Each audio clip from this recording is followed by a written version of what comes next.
Nosotros para el día de hoy vamos a darle pase a Terry Quispe, que está en sala de espera y acaba de ingresar el alumno Terry.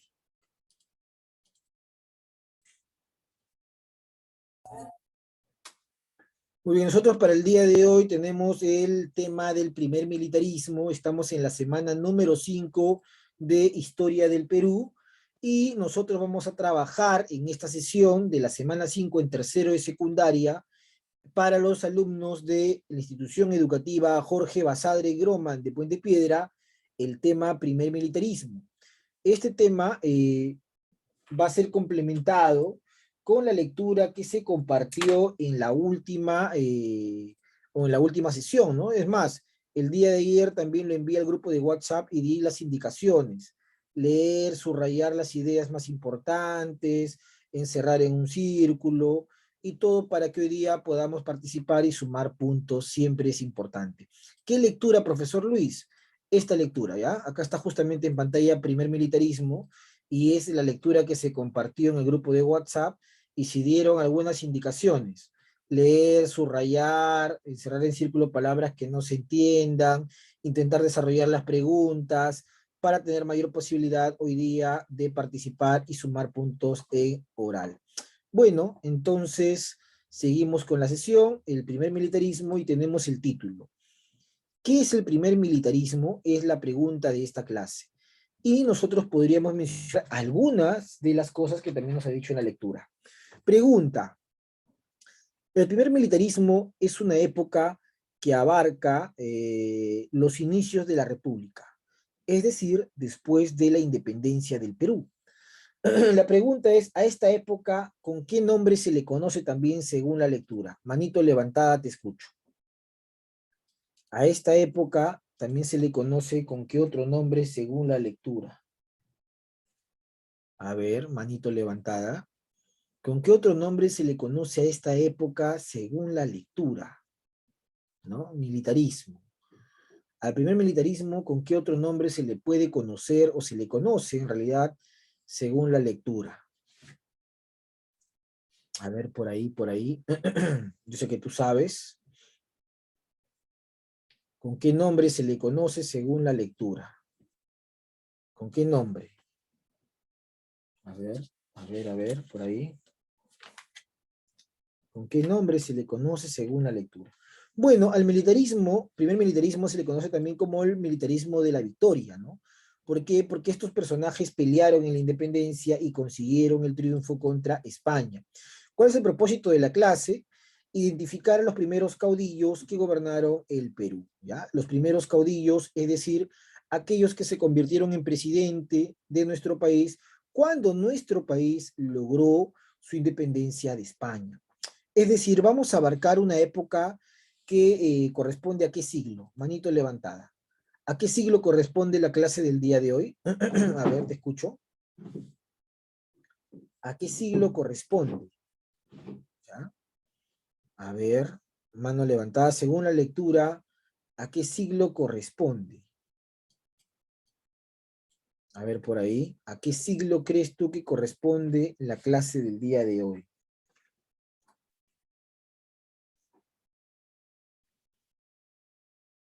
¿A qué siglo corresponde?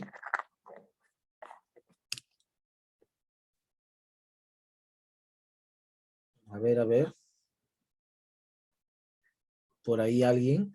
Bueno, el tema de hoy día se encuentra dentro de lo que se conoce como el siglo XIX, ¿ya? El tema de hoy tiene que ver con el siglo XIX, ¿ya? No te vas a olvidar, ¿ah? El tema del militarismo que vamos a ver el día de hoy tiene que ver con el siglo XIX. Bueno, tenemos un esquema que nos va a ayudar a entender un poco de qué vamos a hablar. Primer militarismo, y aparentemente en pantalla lo siguiente, ¿no? La siguiente información, ahí está, el primer militarismo, ¿no? Que abarca desde 1827 hacia 1872, ¿no? Etapa de este militarismo tiene que ver con el caudillismo militar, ¿ya? Etapas, caudillismo. ¿Quiénes son los caudillos, profesor Luis? Recuerda, el caudillo es el que pelea por la independencia del Perú, y que cuando ya se retiran don José de San Martín y Simón Bolívar, estos caudillos se convertirán en presidentes de la República inicial. ¿Ya? ¿En qué año empieza el gobierno de estos caudillos? Estos caudillos gobiernan el Perú desde 1827 hacia 1845. ¿Ya? Ese es el tema, o ese básicamente la cronología de gobierno de estos caudillos. 1827-1845. Prosperidad falaz, ¿qué es la prosperidad falaz? Es un periodo donde el Perú aprovechó los recursos del guano, donde hubo mucho dinero en el Estado peruano y corresponde a la época entre 1845 y 1872. ¿Ya? Ahí está. Esta es la época del guano, esta es la época de los caudillos. Vamos a conocer justamente el caudillismo militar, que es lo que vamos a examinar nosotros en esta clase, ¿no? Caudillismo militar. 1827 a 1845.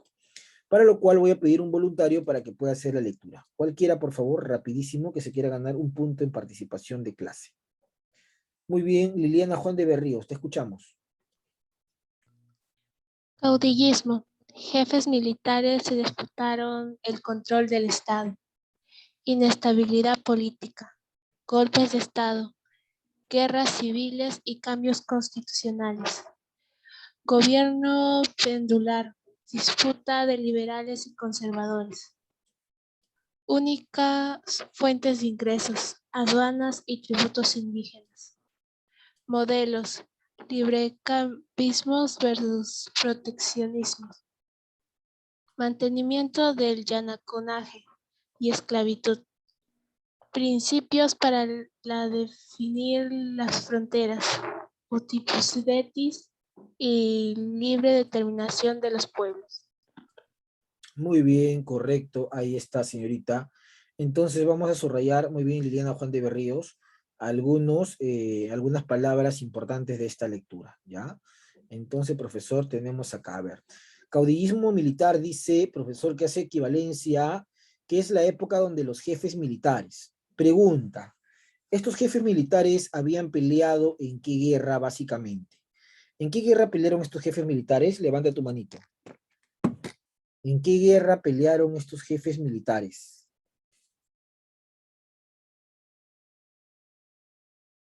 A ver, ¿en qué guerra? Greco Julián, te escucho. ¿Guerras civiles? No, en una guerra muy importante para el Perú. ¿En qué guerra pelearon estos jefes militares? ¿Cuál fue la guerra donde estos jefes o estos caudillos habían peleado anteriormente? Por eso que eran muy famosos. Silva Capa, te escucho. En la batalla de Ayacucho. Ya, y la batalla de Ayacucho forma parte de qué guerra, pues. ¿De qué guerra? La batalla de Ayacucho, Silva, forma parte de qué guerra. ¿Cómo se llamaban esas guerras? A ver, por ahí, alguien que recuerda. ¿Cómo se llamaban esas guerras? Bueno, esas guerras donde pelearon estos jefes militares fueron las guerras de la independencia, ¿no? Pelearon al lado de San Martín y pelearon al lado de Bolívar, en los años en los que el Perú era una colonia y luchaba por su independencia, en los años en que América misma luchaba por ser libre, ¿ya? Entonces ahí aparecen estos jefes militares, estos caudillos, que en realidad muchos de ellos tenían un origen criollo, ¿no? Origen criollo o mestizo, es decir, eran hijos de españoles o eran hijos de españoles e indígenas, mestizos. Y muchos de ellos incluso también llegaron a pelear a favor de los españoles, ¿no? Solo que muchos de ellos decidieron quedarse en el Perú cuando se produjo la independencia. Bueno, estos caudillos tenían esa fama, pues, tenían la fama de haber peleado en la independencia y por esa fama ellos se creían con el derecho de tener el poder político en el Perú. Bueno, otra característica que también es importante y es bueno recordarlo, voy a justamente acá, esto ya está explicado. Otra característica importante es que había mucha inestabilidad política. ¿Qué significa, profesor? Que vamos a ver que los gobiernos de esta época no terminaban su mandato, porque aparecían golpes de Estado de un caudillo hacia otro caudillo y así sucesivamente. Por favor, a los alumnos que están ingresando tarde, se les pide que escriban su nombre y apellido en el chat, ¿ya? Yo tengo acá en mi asistencia que ha ingresado tarde Bravo, ha ingresado tarde, ha ingresado Coveñas Vázquez. A esos alumnos, por favor, escribir su nombre en el chat porque yo he llamado lista al empezar la clase. Muchas gracias. Entonces, la segunda característica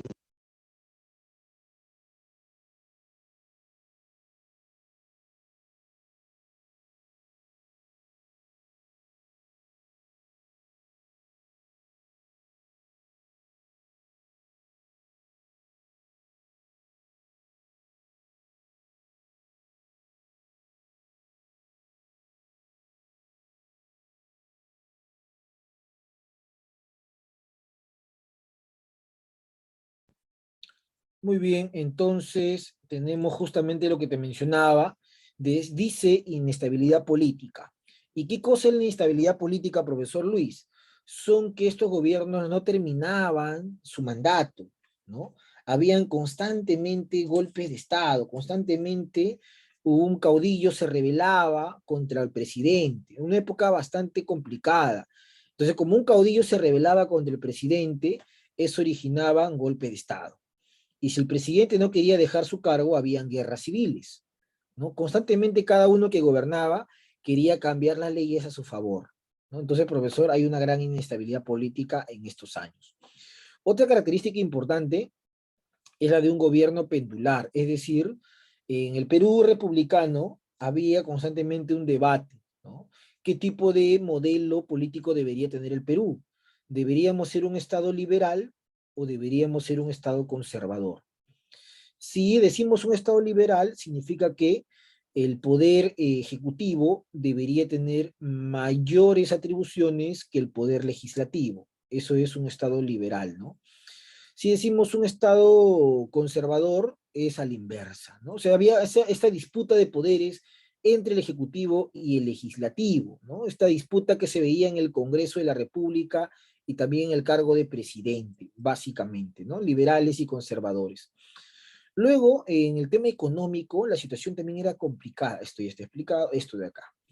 ¿Por qué, profesor? Las fuentes de ingreso de esta época, o sea, cuando el Perú logra su independencia, producto de las guerras, estábamos mal económicamente. Y de los únicos lugares donde se podía obtener recursos eran de las aduanas o del tributo indígena. ¿Qué era el tributo indígena? Era un pago que hacían los indígenas al Estado peruano de manera obligatoria. Y las aduanas eran especie de cobros que se hacían por la entrada o la salida de algún producto o una mercancía, ¿no? Entonces, esos eran los únicos ingresos que tenía el Estado peruano, no teníamos más. Y ya teníamos una deuda que empezó con Inglaterra desde las épocas de la independencia. Los modelos económicos de esta época era el librecambismo y el proteccionismo, ¿no? El Estado también se disputaba qué tipo de modelo económico debería seguir. Un modelo liberal donde los productos de Europa puedan ingresar al Perú, paguen sus impuestos y compitan con los productos locales, o un modelo proteccionista donde cuando los productos de Europa o de afuera quieran ingresar a venderse al Perú, paguen aranceles altos y sus productos no puedan competir de manera desleal con los productos locales, ¿no? Pues decía, hay que proteger la industria local. Entonces había esa disputa básicamente, ¿ya?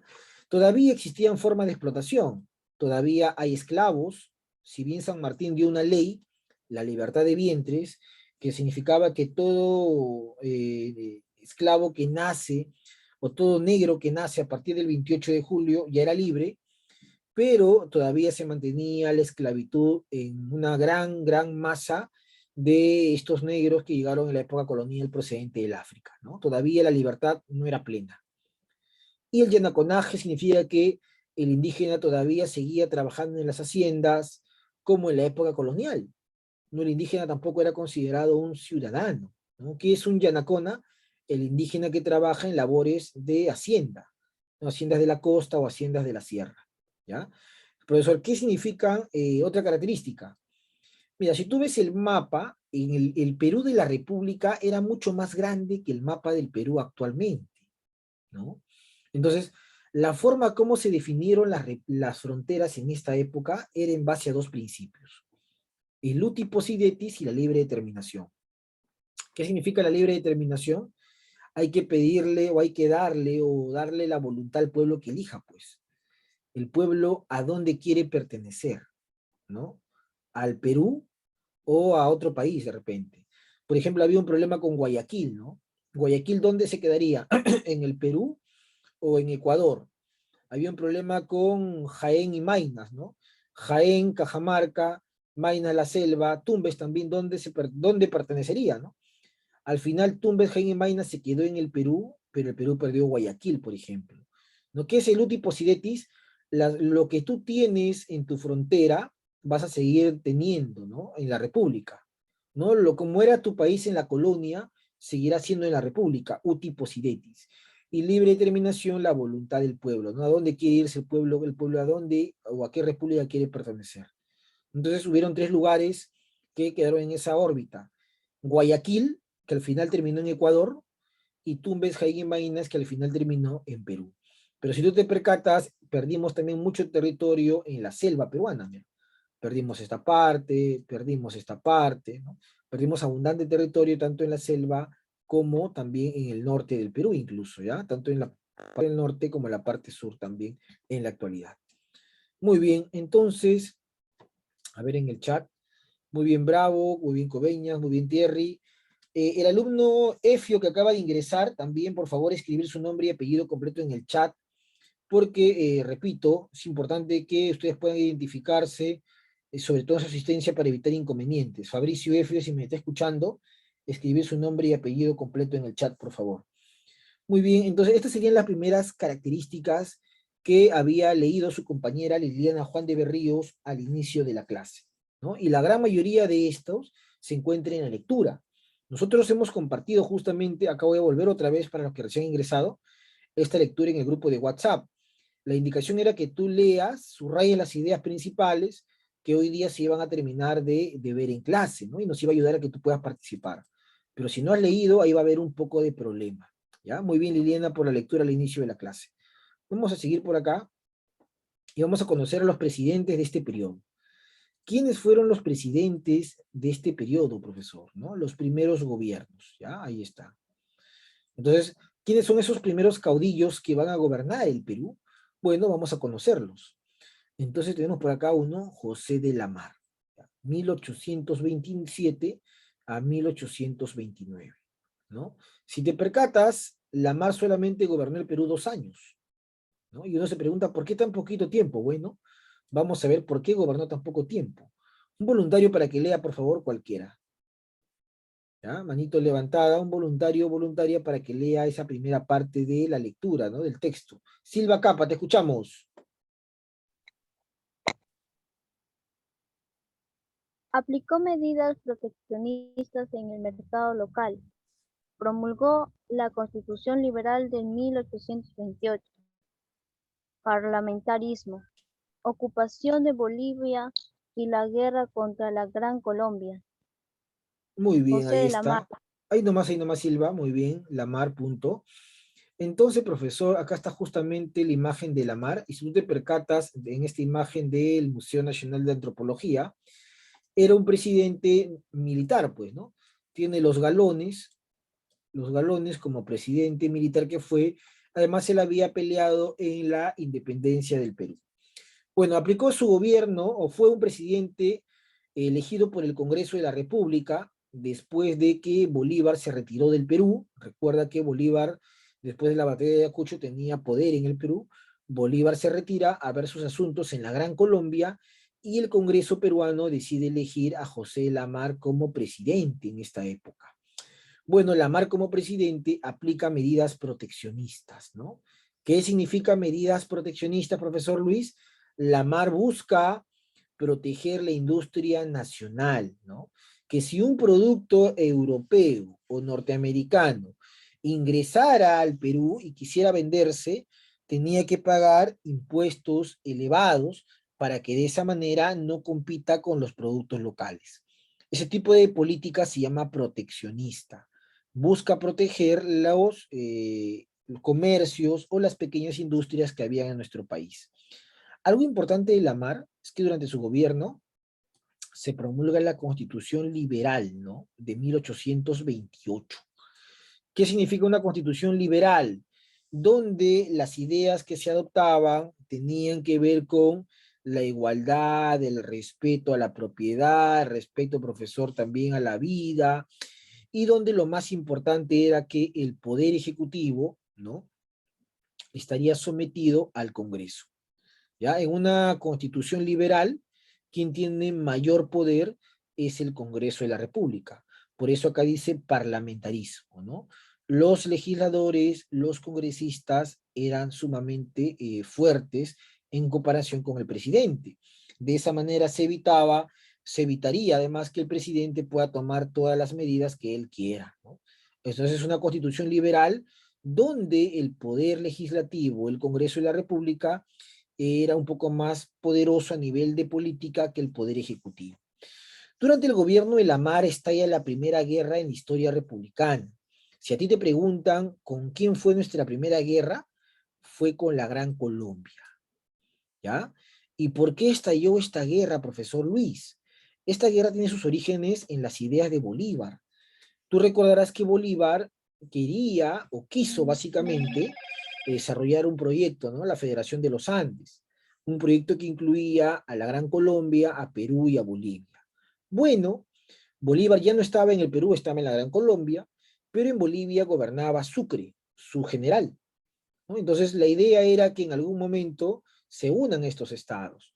Bueno, en esa época, en la zona de Puno, de Cusco, Arequipa, quien tenía un cargo de gobernar, Agustín Gamarra.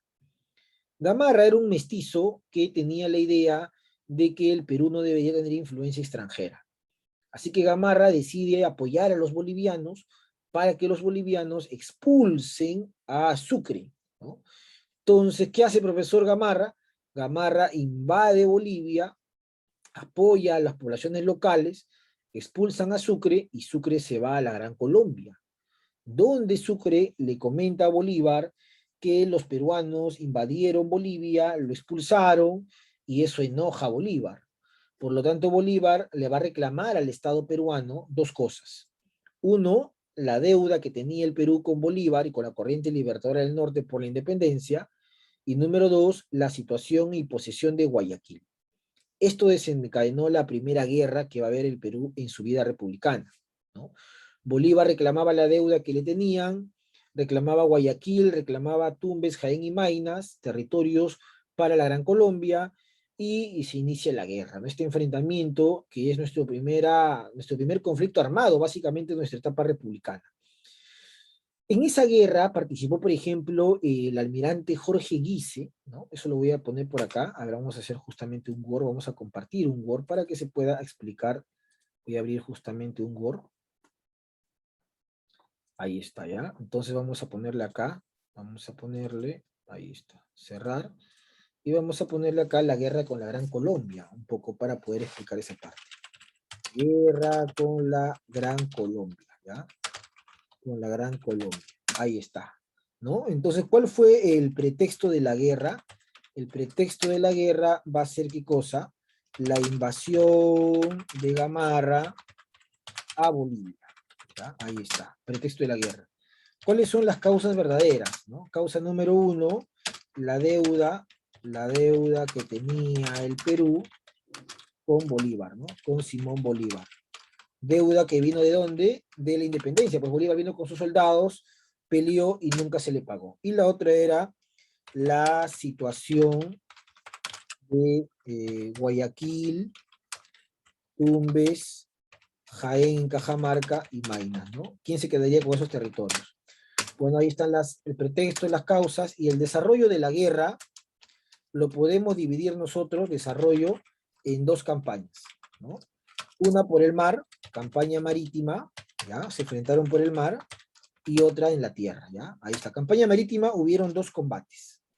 Una se llamó el combate de Malpelo, y otro se va a llamar combate de cruces, ¿no? Combate de cruces. Lo más interesante es que en estos combates que fueron por el mar, combate de cruces, lo más interesante fue que en estos combates el Perú tomó Guayaquil, ¿no? Y participó el almirante, participó el almirante Jorge Guise, ¿no? Jorge Guise fue un almirante que participa para las tropas peruanas, ocupa Guayaquil, se produjo la ocupación de Guayaquil, ya, ahí está, ocupación de Guayaquil, y se pudo invadir más adentro de la Gran Colombia. Sin embargo, cuando uno revisa la campaña terrestre, vamos a ver que ahí sí perdimos, ¿ah? Ahí sí nos fue mal, ¿no? En la campaña terrestre, ¿no? Pelearon los ejércitos del presidente Lamar, ¿ya? Del presidente Lamar, y Gamarra, ¿no? También participó apoyando al presidente Lamar. Sin embargo, perdimos en la batalla de Saraguro, y Portete de Guía, ¿no? Portete de Guía. Batalla de Saraguro y Portete de Guía fueron derrotas, ¿ya? Derrotas. Fuimos derrotados. Derrotas por el ejército de Sucre, de Antonio José de Sucre, ¿no? Quien era el general de Bolívar. Él nos derrota. Entonces nos fue mal en la campaña terrestre, pero nos fue bien en la campaña marítima. Entonces un alumno dirá, profesor, ¿pero por qué no seguimos en la marítima? Porque el almirante Jorge Guise lamentablemente muere, ¿no? Perdió la vida en plena campaña, murió. Por eso es que al ser derrotados en la campaña terrestre, tuvimos que abandonar la ocupación de Guayaquil. Hubo una tregua, una pequeña paz, la tregua, ¿no? De Girón, el convenio de Girón, que permitió que las tropas se puedan retirar de la Gran Colombia. Sin embargo, lamentablemente para nosotros, en esa época, sufrió un golpe de Estado el presidente Lamar, ¿no? Sufrió un golpe de Estado el presidente José de Lamar, ¿ya? Y ese golpe de Estado lo va a dar el que después se va a convertir en presidente del Perú. ¿Quién, profe? Gamarra, ¿ya? Gamarra entonces le dio un golpe de Estado a Lamar en plena guerra con la Gran Colombia, lo acusó de ser un ecuatoriano, porque en sí Lamar había nacido en la zona que hoy día es Ecuador, de ser un extranjero, lo culpó además de las derrotas en las batallas tanto de Saraguro como de Portete de Guía, y le va a dar un golpe de Estado, ¿no? Gamarra, con el apoyo del ejército, dio un golpe de Estado a Lamar y empezó su gobierno, ¿no? Justamente eso es lo que vamos a ver acá. Voy a ponerlo para que puedas ver, ahí está. Agustín Gamarra, presidente de 1829 y 1833. Un voluntario para que lea esa parte, cualquiera. A ver, por ahí, que se quiera ganar sus puntitos. Muy bien, Silva, te escuchamos nuevamente. Conservador. Golpe de Estado contra la mar. Tratados, la guerra, cual y Pando Noa. Oposición. Liberal desde el Congreso, Francisco González Vigil. Y diversos intentos de golpe de Estado. Muy bien, Silva, muchas gracias. Entonces, según tu lectura, Agustín Gamarra se convirtió en el segundo presidente en la etapa republicana del Perú. Su gobierno fue de tipo conservador, muy diferente al de José de Lamar. Pregunta para que tú razones. Si el gobierno de Lamar fue liberal, es decir, el ejecutivo, es decir, el poder legislativo era más fuerte que el ejecutivo, ahora en el gobierno de Agustín Gamarra, que es de tipo conservador, ¿quién será fuerte ahora? Mano levantada a ver si entendiste un poquito. Repito nuevamente, si en el gobierno de José de Lamar, escucha, su gobierno fue liberal, es decir, el poder legislativo era más fuerte que el ejecutivo. Ahora en el gobierno de Agustín Gamarra es de tipo conservador, es decir, ¿quién va a ser fuerte ahora? ¿Cuál de los poderes? Levanta la mano. Elizabeth Silva, te escucho. El Ejecutivo, profesor. Muy bien, Silva. Ahí está. Ese es el razonamiento que se quiere. Cuando tú escuches y sobre todo leas que dicen gobierno conservador, hace referencia a que el mayor poder de decisión lo tiene el poder ejecutivo. ¿Y quién era el poder ejecutivo? El presidente, ¿no? En este caso, ¿quién tenía la mayor decisión? Agustín Gamarra. Por eso es que Agustín Gamarra recibió críticas desde el Congreso, pues. Por eso que el Congreso lo criticaba, porque decían que era un autoritario, ¿no? Prácticamente como si fuese un dictador. ¿Y quién era el que siempre lo criticaba? Francisco González Vigil, quien era presidente del Congreso en esos años, ¿ya? Francisco González Vigil, presidente del Congreso en esos años, ¿ya? Entonces, profesor, él criticaba mucho a Agustín Gamarra por ejercer un gobierno conservador y además por haber dado golpe de Estado a Lamar, ¿no? Que había sido el presidente legítimamente elegido por el Congreso de la República, ¿ya? Entonces Francisco González Vigil lo criticó constantemente a Agustín Gamarra, ¿ya? Constantemente lo criticaba, ¿no? A diestra y siniestra, de aquí para allá constantemente. Muy bien. Además, el gobierno de Gamarra puso fin a la guerra con la Gran Colombia. Si te preguntan, ¿qué presidente acabó con la primera guerra que tuvo el Perú? Fue Gamarra. Gamarra firmó con los colombianos el Tratado Larrea-Gual, ¿ya? El Tratado Larrea-Gual. ¿Qué significó el Tratado Larrea-Gual? Ponerle fin a la guerra con la Gran Colombia. Es decir, los colombianos se quedaron con Guayaquil y el Perú va a mantener a Tumbes, Jaén y Maynas, ¿ya? También Gamarra firma el Tratado Pando-Novoa, que es un tratado de tipo comercial. Algunas de las obras que Gamarra hace en su primer gobierno, por ejemplo, se da la creación, vamos a ponerlo acá, ¿ya? Algunas de las obras de Agustín Gamarra. Vamos a ponerlo por acá.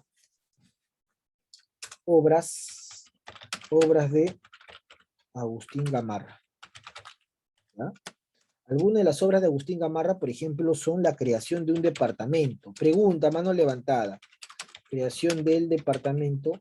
La ciudad de Chachapoyas es la capital de qué departamento? A ver, manito levantada. Chachapoyas es la capital de qué departamento. Chachapoyas, capital de qué departamento es. Chachapoyas.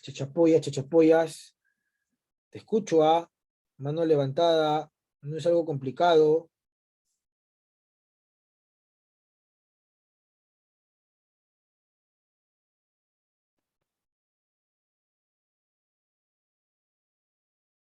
La ciudad de Chachapoyas.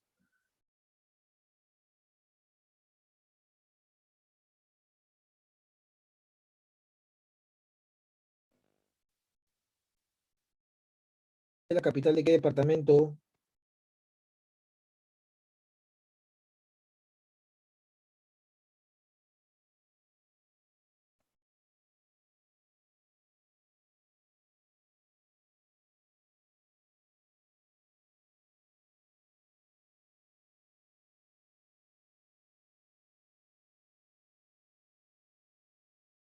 A ver, por ahí.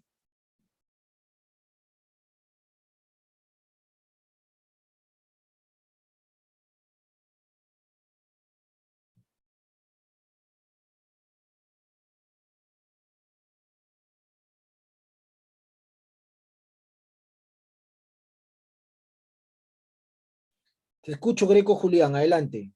Amazonas. Muy bien, ahí está. Muy bien, Greco, punto. Profesor, el tratado, o en este caso, profesor, el departamento de Amazonas es uno de los que fue creado durante el gobierno de Gamarra, ¿ya? Por ejemplo, otra de las obras de Gamarra, que también dicen en la lectura, yo estoy preguntando en la lectura, es que firma el tratado Pando Novoa, ¿no? Que también menciona el texto ahí, nuestro esquema, que es un tratado con Ecuador, ¿ya? Tratado con Ecuador, ¿no? Tratado con Ecuador, tratado que pone fin a los problemas limítrofes, básicamente. Muy bien, ya está. Bueno, profe, Agustín Gamarra durante su gobierno intentaron darle golpe de Estado constantemente.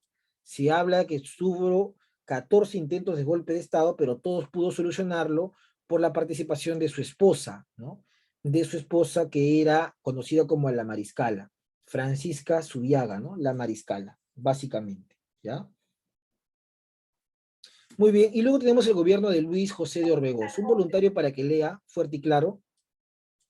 Liliana Juan de Berríos, te escucho. Liberal. Afrontó guerras civiles de los conservadores, Bermúdez, Salaverry y Gamarra. Derrotó a Salaverry con apoyo de Santa Cruz, presidente de Bolivia, prometiendo apoyarlo con la creación de la Confederación Perú-Boliviana. Muy bien. Cuando terminó el gobierno Gamarra, Agustín Gamarra había apoyado para que Pedro Pablo Bermúdez se convierta en nuevo presidente.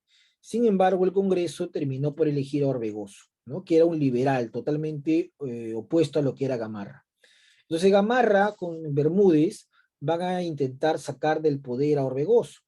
Sin embargo, Orbegoso logra derrotar a Bermúdez e inicia una guerra con Bermúdez. Mientras Orbegoso estaba en guerra con Bermúdez, el militar Salaverry se autoproclama presidente del Perú y se convierte en el presidente más joven de la historia. 29 años de edad tenía Salaverry cuando se autoproclamó presidente por golpe de Estado. El presidente más joven en la historia, Salaverry. Salaverry inició una guerra con Orbegoso y Orbegoso pidió apoyo a Santa Cruz, quien era presidente de Bolivia. Y Salaverry va a pedir apoyo a Gamarra. Bueno, como resultado de la guerra, Salaverry fue derrotado gracias a la intervención de Santa Cruz. Y Santa Cruz, que apoyó a Orbegoso, va a establecer junto con él la famosa Confederación Perú-Boliviana, que es lo que vamos a ver en la próxima clase. Yo lo que te recomiendo es que leas lo que yo te estoy entregando para que puedas participar en la clase, para que puedas preguntarme y para que puedas también generar más puntos. Esa es la recomendación que yo te voy a dar. Bueno, acá hay algunas preguntas de esta primera sesión. Dice acá, pregunta número 1, manito levantada. La primera guerra de la República Peruana es contra, mano levantada. ¿Cuál será la respuesta, Liliana Juan de Berríos? Gran Colombia. Muy bien, la Gran Colombia. Pregunta 2. La sublevación de Quichanos fue liderada por quién. Es una pregunta de la lectura, por ejemplo. Eso está en la lectura de manera textual. Respuesta. Bueno, acá la respuesta sería Antonio Navala Huachaca. Los quichanos de Ayacucho se rebelaron porque seguían pagando tributos, ¿no? Habiendo peleado por la independencia. Pregunta 3. ¿Qué ocurre en la campaña marítima en la guerra con la Gran Colombia? ¿Qué pasó? ¿Hasta qué lugar llegó el Perú por el mar? ¿Qué lugar tomamos? ¿Recuerdas en la guerra con la Gran Colombia? El almirante Guise tomó ¿qué lugar? Guayaquil, pues. Pregunta 4. Dentro de las obras, ¿qué departamento creó Gamarra? ¿Qué departamento había creado Gamarra en su gobierno? Mano levantada. Departamento de Amazonas, ¿ya? Muy bien, no te olvides enviarme la evidencia de clase. No me envíes la clase, ¿ah? Envíame la evidencia o tarea.